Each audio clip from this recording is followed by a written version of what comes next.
پروین گھر پر مٹی کے برتن بناتی اور شہباز سائیکل پر بیچنے چلا جاتا، جس کی وجہ سے گھر کا چولہا چل رہا تھا۔ پروین کی دیورانی کنزا کافی امیر تھی اور اپنے بچوں کو ڈھیروں پیسے دیتی تاکہ پروین کے بچے دیکھ کر ضد کریں اور وہ اسے ترستا ہوا دیکھے۔ لیکن پروین نے بچوں کی تربیت بہت اچھی کی تھی کہ بچے صبر کر جاتے۔ ایک دن انہیں بہت بڑا برتنوں کا آرڈر ملا اور انہوں نے 10 دن لگا کر برتن بنائے، تو ایک رات نند نے پروین کے سارے برتن توڑ دیے تاکہ وہ آرڈر نہ دے سکے، اور جب وہ صبح اٹھی تو اس کی آنکھیں پھٹی کی پھٹی رہ گئیں، کیونکہ صحن میں تو دور سے دیکھنے میں ہی دونوں گھروں میں واضح فرق نظر آتا تھا۔ ایک عالیشان محل جیسا گھر تھا، چمکتا ہوا تازہ رنگ و روگن سے سجا، جس کے پورچ میں ایک شاندار گاڑی کھڑی تھی۔ یقیناً اس کے مکین بہت ہی دولت والے تھے، لیکن اس عالیشان گھر کی دیوار کے بالکل ساتھ ہی ایک چھوٹا سا ٹوٹا پھوٹا سا مکان تھا، جس کے در و دیوار ان کے اندر رہنے والے مکینوں کی غربت کی داستان سناتے تھے۔ اس گھر کا دروازہ بھی بامشکل ہی ٹکا ہوا تھا۔ بالکل صبح صبح کا وقت تھا، آسمان پر ہلکی ہلکی روشنی تھی، گلیوں میں اسکول جانے والے بچوں کا رش لگا ہوا تھا۔ ایسے میں اس ٹوٹے پھوٹے گھر کا دروازہ کھلا اور شہباز اپنی سائیکل لے کر باہر نکلا۔ وہ 30-32 سال کا مرد تھا، جس کے چہرے پر فکر اور پریشانیوں نے جال سا بنا رکھا تھا۔ سائیکل کے اوپر اس نے اپنے دونوں چھوٹے بچوں کو بٹھا رکھا تھا، جنہیں وہ اسکول چھوڑنے جا رہا تھا۔ سخت سردی میں بھی اس کے بچوں نے پھٹے ہوئے جوتے پہن رکھے تھے اور رنگ برنگی جیکٹس پہنی تھیں، جن میں جگہ جگہ پیوند لگے ہوئے تھے۔ خود شہباز کے وجود پر صرف ایک پرانی سی چادر تھی، شاید اس کے پاس جیکٹ خریدنے کے بھی پیسے نہیں تھے۔ ابھی اس نے سائیکل چلانا شروع کی ہی نہیں تھی کہ ساتھ والے شاندار گھر کا دروازہ کھلا اور بڑے سے دروازے میں سے سیاہ رنگ کی بڑی سی کار باہر گلی میں نکل آئی۔ شہباز نے سر اٹھا کر کار کو دیکھا اور پھر فوراً سے اپنی نگاہ جھکا لی۔ یہ کار اس کے چھوٹے بھائی شہزاد کی تھی، جو ایک بڑی کمپنی میں کام کرتا تھا اور خوب مالدار آدمی تھا۔ شہزاد نے پلٹ کر بھی ایک نگاہ اپنے غریب بھائی پر نہ ڈالی، جو سخت سردی میں بھی سائیکل پر بیٹھا کر بچوں کو اسکول لے جا رہا تھا، بلکہ اس کے اپنے بچے اعلیٰ انگلش میڈیم میں اسکولوں میں پڑھتے تھے، جنہیں چھوڑنے کے لیے اس وقت وہ تیزی سے گاڑی نکال کر لے گیا تھا۔ اس بڑے سے گھر کے دروازے پر کھڑی شہزاد کی بیوی کنزا نے دور سے گاڑی کو ہاتھ ہلایا۔ عین اسی لمحے ٹوٹے پھوٹے گھر کے دروازے پر پروین آ کر رکی۔ وہ شہباز کی بیوی تھی۔ بچوں کو چھوڑ کر جلدی واپس آئیے گا، تمام برتن تیار ہیں، میں نے انہیں پیک کر دیا ہے، پروین نے نرم لہجے میں کہا۔ شہباز مسکرا دیا اور بچوں کو لے کر آگے بڑھ گیا۔ اسی پل پروین کی نگاہ ساتھ والے دروازے سے جھانکتی کنزا پر پڑی، جس نے بہترین برانڈ کا جوڑا پہن رکھا تھا اور ڈائی کیے ہوئے بالوں میں انگلیاں پھیر رہی تھی۔ ایک طنزیہ مسکراہٹ سے پروین کو دیکھ رہی تھی۔ پروین تھوڑا نروس سی ہو گئی۔ اس نے کنزا کو سلام کیا کیونکہ وہ اس کی دیورانی تھی۔ کنزا نے ایک ادا سے سلام کا جواب دیا اور واپس گھر کے اندر چلی گئی۔ پروین بھی جذب بذب ہوتی ہوئی واپس اندر آ گئی۔ وہ جانتی تھی کہ کنزا اسے جان بوجھ کر اپنے روپے پیسے کا دکھاوا کیا کرتی تھی تاکہ پروین کا دل خراب ہو، مگر پروین ایک صابر اور شاکر عورت تھی۔ اس نے کبھی اللہ سے شکوہ نہیں کیا تھا کہ اس نے پروین کو تو شدید غربت دے رکھی تھی، مگر بالکل ساتھ والے گھر میں کنزا پر روپے پیسے کی برسات تھی۔ شہباز بچوں کو اسکول سے چھوڑ کر آیا تو پروین نے مٹی کے سارے برتن تیار کر کے رکھے ہوئے تھے۔ شہباز ٹھیلے پر یہ سارے مٹی کے برتن فروخت کیا کرتا تھا، مٹی کی چھوٹی چھوٹی ہانڈیاں، چھوٹے چھوٹے گلک، پیالے اور پرندوں کے لیے کھانا رکھنے کے یہ برتن وغیرہ۔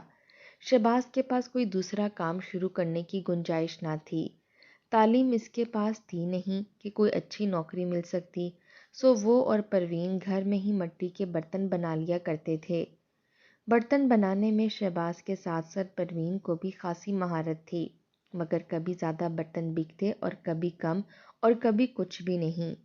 ان کے حالات بہتر نہ ہو سکے تھے، بڑی مشکل سے وہ اپنے اور بچوں کی روزی روٹی پوری کر رہے تھے، مگر پروین اسی میں ہی اللہ کا شکر ادا کرتی تھی۔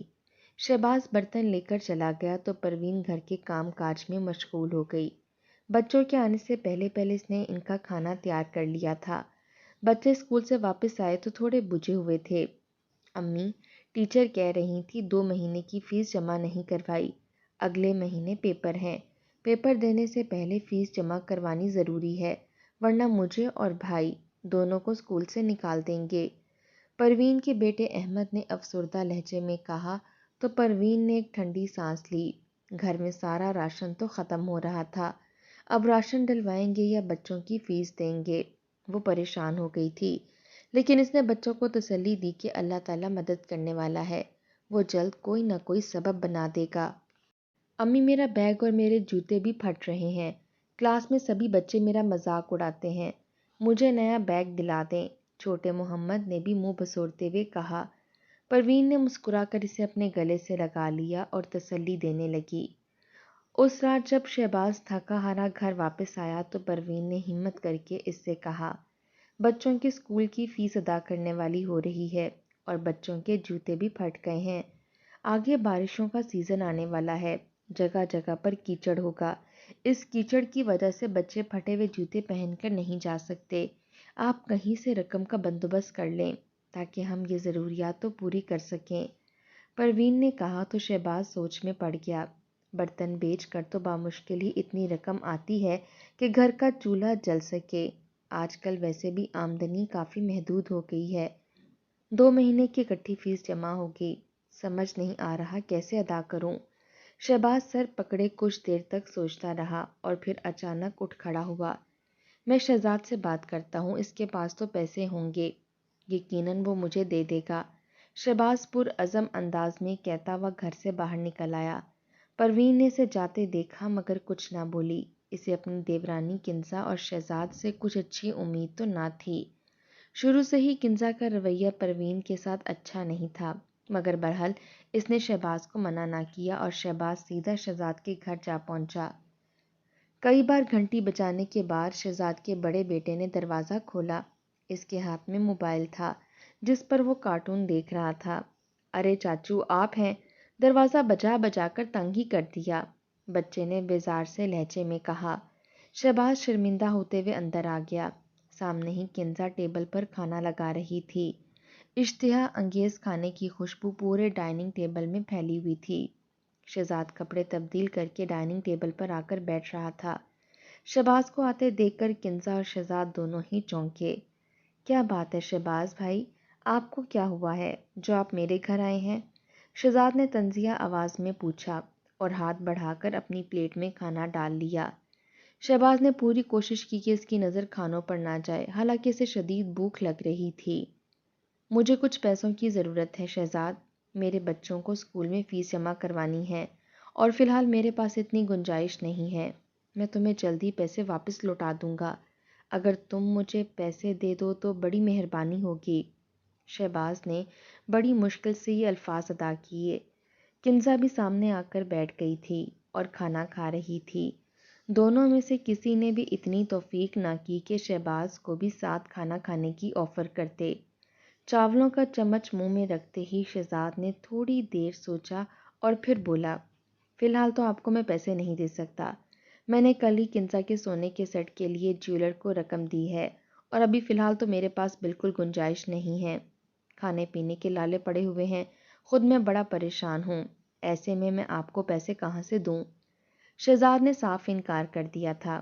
شہباز نے بے اختیار ٹیبل پر پڑے انواع اقسام کی کھانوں کی جانب دیکھا، کہیں سے نہیں لگ رہا تھا کہ انہیں کھانے کے لالے پڑے ہوئے ہیں، صاف ظاہر تھا کہ شہزاد اسے پیسے دینا ہی نہیں چاہتا۔ وہ اس کا شکریہ ادا کر کے خاموشی سے واپس پلٹ آیا۔ جب سے اس کا یہ بھائی دولت مند ہوا تھا، دونوں کے درمیان ایک عجیب سی دیوار آ گئی تھی۔ شہباز سفید پڑتے رنگ کے ساتھ گھر واپس آیا تو پروین نے اس کا چہرہ دیکھتے ہی پہچان لیا کہ شہزاد نے پیسے دینے سے انکار کر دیا ہے۔ اس نے ٹھنڈی سانس لی۔ ہمیں زیادہ برتن بنانے چاہیے تاکہ آمدنی زیادہ ہو، شہباز نے بس اتنا ہی کہا۔ پروین نے اس کے سامنے آلو کا سالن اور روٹی لا کر رکھ دی تھی۔ اس نے خاموشی سے کھانا کھا لیا۔ اگلے دن پروین کے بچے اسکول سے واپس آئے تو وہ پہلے سے زیادہ افسردہ تھے۔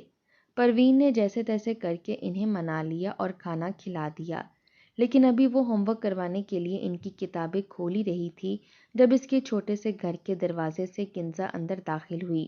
اس نے قیمتی جوڑا پہن رکھا تھا اور بازو میں سونے کی چوڑیاں بھر بھر کر ڈال رکھی تھیں۔ پروین نے حیرت سے کنزا کو دیکھا، آج وہ اس کے گھر کیسے آ گئی تھی۔ حیرت کی بات تھی، کنزا اکیلی نہیں تھی بلکہ اس کے ساتھ اس کے دونوں بچے بھی تھے جو ناک چڑھا چڑھا کر پروین کے گھر کا جائزہ لے رہے تھے۔ ارے کنزا، آؤ بیٹھو، آج کیسے آنا ہوا؟ پروین نے خوش دلی سے کہا۔ کنزا نے بیٹھنے سے پہلے چارپائی کو اچھے سے جھاڑا اور پھر اس پر بیٹھ گئی، جبکہ اس کے دونوں بچے ناک چڑھا کر اس کے ساتھ ہی کھڑے رہے تھے۔ ارے بس ایسے ہی چکر لگا لیا تمہاری طرف، کافی دن ہو گئے تھے نا، ملاقات نہیں ہوئی تھی۔ کنزا نے کان پر سے دوپٹہ ہٹاتے ہوئے کہا تو پروین کی نگاہ اس کے کان میں موجود سونے کے جھمکوں پر جا پڑی۔ پروین نے گہری سانس تو لی۔ کنزا اسے یہ سب دکھانے کے لیے آئی تھی، وہ اس کی فطرت سے واقف تھی۔ پروین مسکرا دی۔ میں تمہارے لیے چائے بنا کر لاتی ہوں۔ وہ اٹھنے لگی لیکن کنزا نے ہاتھ بڑھا کر اسے روک لیا۔ ارے نہیں نہیں، میرے بچے اور میں چائے نہیں پیتے، ہم لوگ تو بس تازہ پھلوں کا جوس پیتے ہیں، لیکن وہ تمہارے گھر میں تو مل نہیں سکتا، پھل اتنے مہنگے ہیں نا، تم لوگ کہاں سے لاتے ہوگے؟ کنزا کی بات پر پروین خاموش سی ہو گئی تھی۔ ہوم ورک کرتا ہوا پروین کا بچہ ایک دم سر اٹھا کر بولا، ایسی بات نہیں ہے چاچی، جب ہمارا دل چاہتا ہے تو ہمارے بابا ہمارے لیے پھل لے آتے ہیں اور جو کچھ ہم مانگے وہ جیسے تیسے کر کے لا ہی دیتے ہیں، ہم خود ہی انہیں زیادہ پریشان نہیں کرتے۔ انسان کے پاس جو کچھ ہو اسے اسی میں خوش رہنا چاہیے، چھوٹا بچہ سادگی سے کہہ رہا تھا۔ کنزا نے گھور کر اسے دیکھا مگر پھر سر جھٹک دیا۔ یہ دیکھو پروین، میں بچوں کے جوتے لے کر آئی ہوں، 4,000 کا ایک جوتا ہے، برانڈ کے ہیں اور بہت ہی نرم ہیں۔ کنزا اسے دونوں بچوں کے پیروں میں موجود جوتے دکھا رہی تھی۔ پروین کی نگاہ بے ساختہ اپنے بچوں کے پھٹے ہوئے جوتوں تک جا پہنچی۔ کنزا نے ایک فاتحانہ نگاہ مسکراہٹ پروین کی جانب اچھالی۔ یہی تو وہ چاہتی تھی، میرے بچے گھومنے پھرنے کی بہت ضد کر رہے ہیں تو ہم نے پلان بنایا ہے کہ ہم لوگ برف باری دیکھنے کے لیے مری جائیں گے، تم لوگ بھی چلے جاؤ۔ کیا تمہارے بچے ایسی کوئی ضد نہیں کرتے؟ تمہارا دل نہیں چاہتا گھومنے پھرنے کا؟ کنزا نے ہمدرد بنتے ہوئے پروین سے کہا تھا۔ پروین سادگی سے مسکرا دی۔ نہیں بھابھی، اتنی گنجائش نہیں ہے کہ کہیں گھومنے پھرنے جا سکیں، اللہ کا شکر ہے کہ اپنے گھر میں ہی بہت سکون ہے۔ پروین نے بس اتنا کہا تھا، لیکن اس کا بیٹا احمد پھر سے بول اٹھا، ابو سارا دن بڑی مشکل سے پیسے کما کر لاتے ہیں، اس لیے ہم ان سے بلا وجہ کی کوئی بھی ضد نہیں کرتے، وہ جو کچھ ہمارے لیے کرتے ہیں وہی بہت ہے۔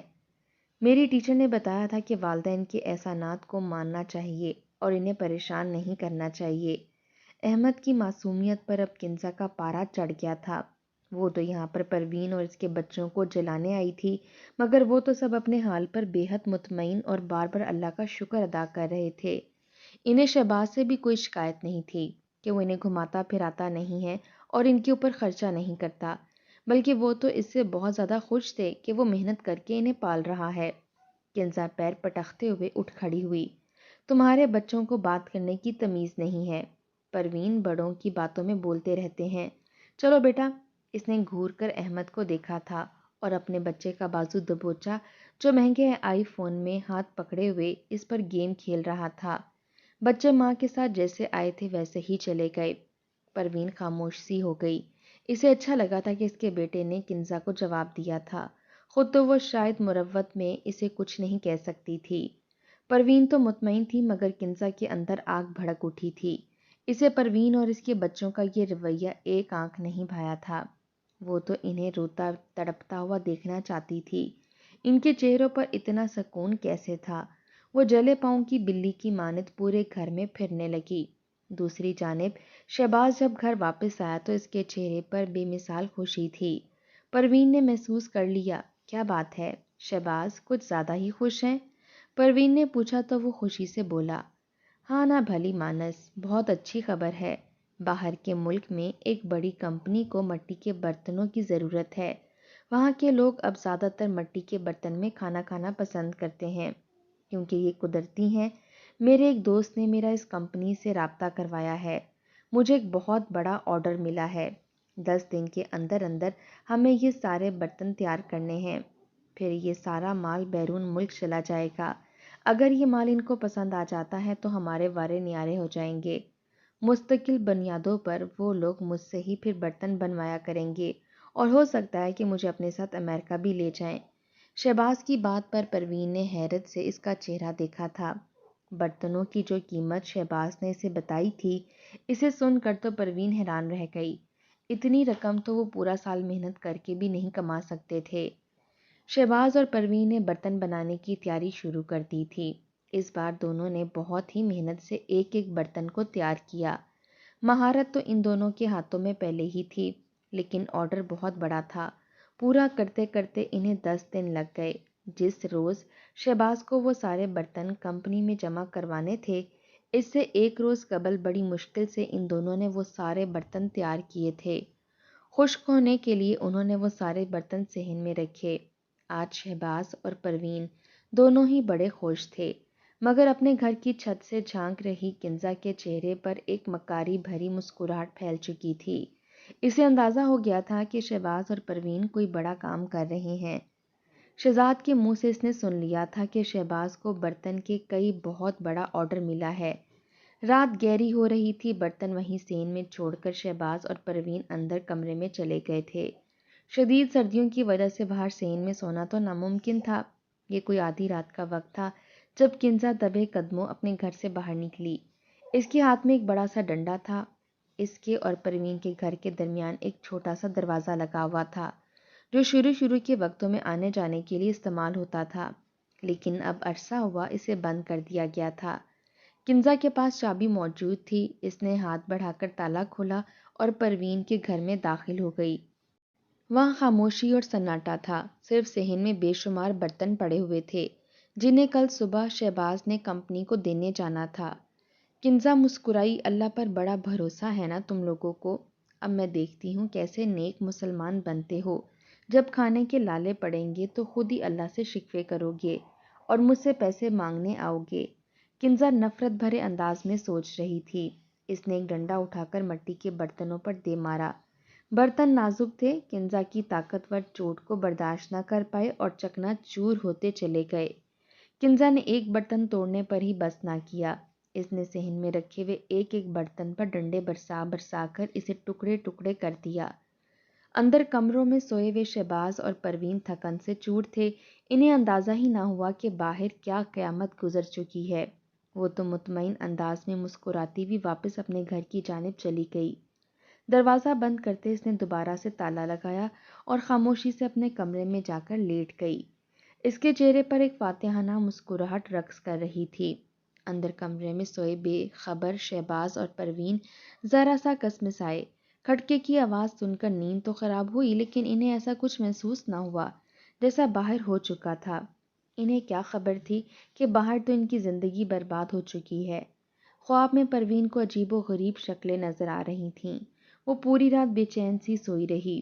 صبح کمرے کا دروازہ کھول کر وہ باہر نکلی۔ اس کا ارادہ تھا کہ ناشتے کے لیے تیاری کر لے۔ بچوں نے اسکول جانا تھا اور شہباز نے برتن بیچنے۔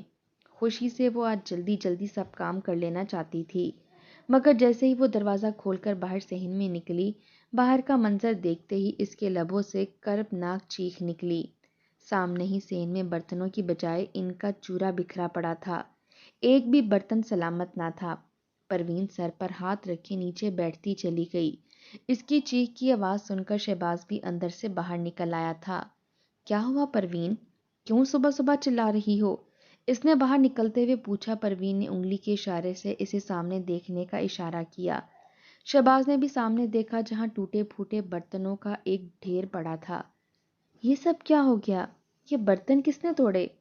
آج تو برتنوں کو جمع کروانا تھا، آج آخری تاریخ تھی۔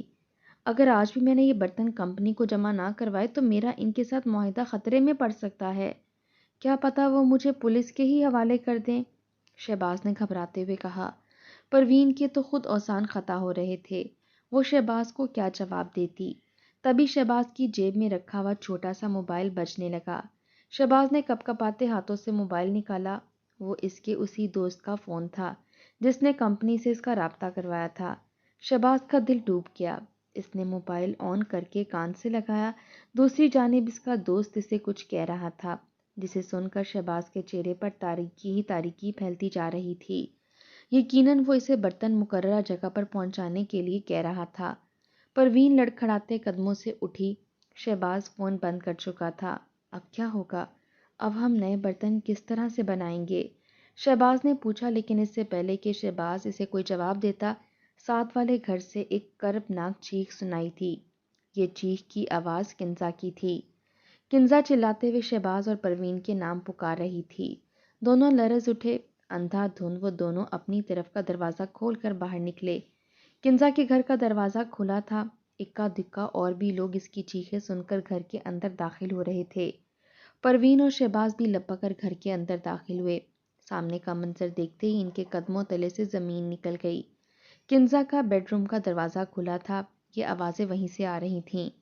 کنزا چلاتے ہوئے شہزاد کا نام لے لے کر اسے اٹھانے کی کوشش کر رہی تھی۔ شہباز نے آگے بڑھ کر دیکھا، بیڈ پر شہزاد ٹیڑھا میڑھا ہو کر لیٹا ہوا تھا۔ اس کا منہ دائیں طرف کو کھچا ہوا تھا اور منہ سے جھاگ بہہ رہی تھی۔ آنکھیں عجیب اذیت ناک انداز میں مڑی ہوئی تھیں۔ اس کا بایاں حصہ بھی مڑا ہوا تھا۔ ایک نظر دیکھنے پر ہی شہباز کو اندازہ ہو گیا کہ شہزاد کو فالج کا اٹیک ہوا ہے۔ پروین نے گھبرا کر اپنے دل پر ہاتھ رکھ لیا تھا۔ شہباز گھبرا کر آگے بڑھا۔ بھائی صاحب، کیا ہو گیا آپ کو؟ یہ سب کچھ کیسے ہوا؟ اچانک فالج کا حملہ؟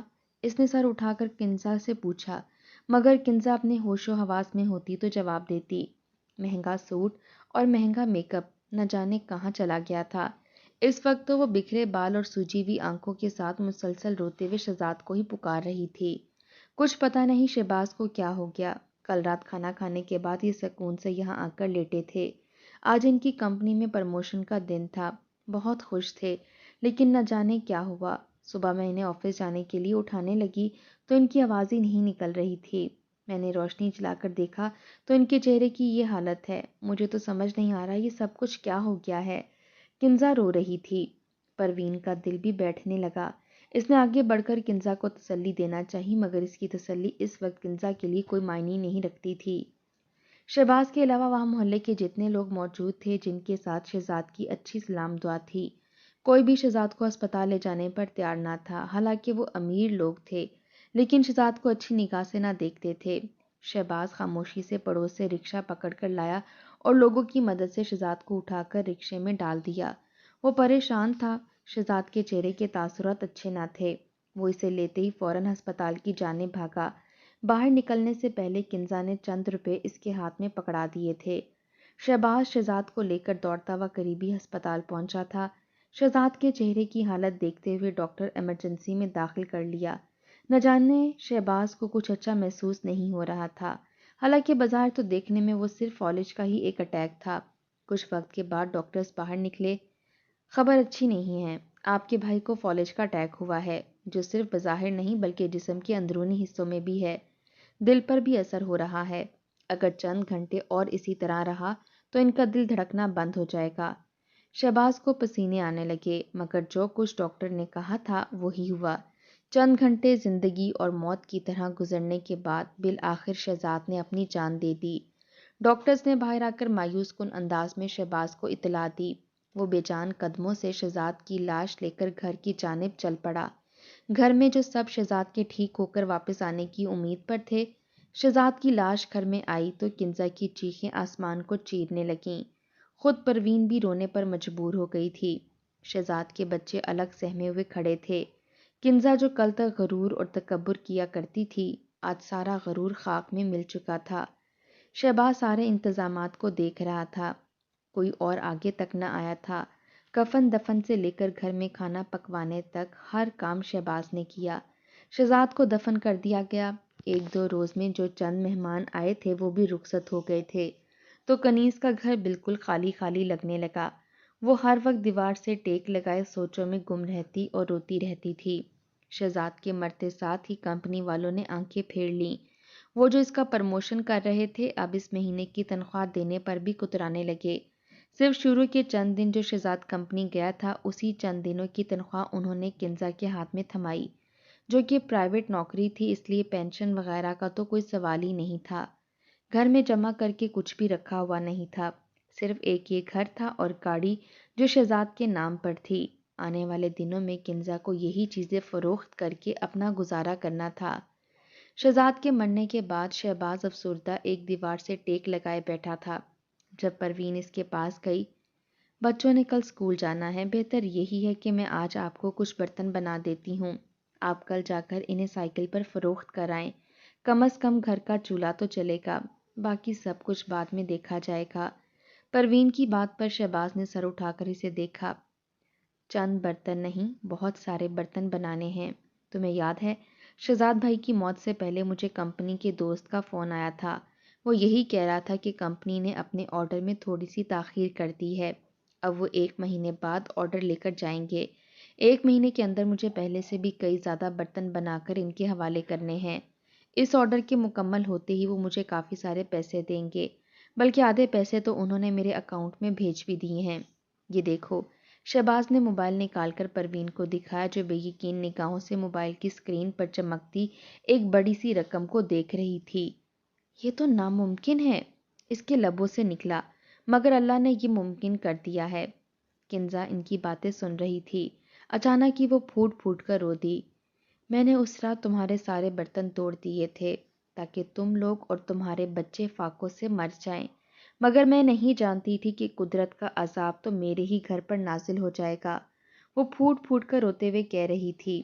پروین اور شہباز دونوں ساکت رہ گئے، لیکن کنزا کو اس کے کیے کی سزا مل چکی تھی۔ شہباز خاموشی سے اپنے گھر واپس آ گیا۔ چند روز بعد ان کے بنائے گئے برتن مکمل ہو گئے۔ بیرون ملک والی کمپنی ان برتنوں کو اپنے ساتھ لے گئی۔ کمپنی کو یہ برتن اتنے زیادہ پسند آئے کہ انہوں نے شہباز سے ایک لمبا معاہدہ کر لیا، جس کے تحت وہ انہیں ہر مہینے برتنوں کی کھیپ بنا کر دیا کرے گا۔ اس کے بدلے شہباز کو لاکھوں کی رقم ملنے لگی تھی۔ وہ گھرانہ جو پہلے غربت کی منہ بولتی تصویر تھا، اب پھلنے اور پھولنے لگا، مگر پڑوس میں رہتی کنزا اور اس کے بچے بالکل ویسے ہی چند نوالوں کو ترسنے لگے تھے جیسے کبھی پروین کے بچے ترسا کرتے تھے۔ فرق صرف اتنا تھا کہ پروین انہیں جلانے کی بجائے خاموشی سے ان کی مدد کر دیا کرتی تھی۔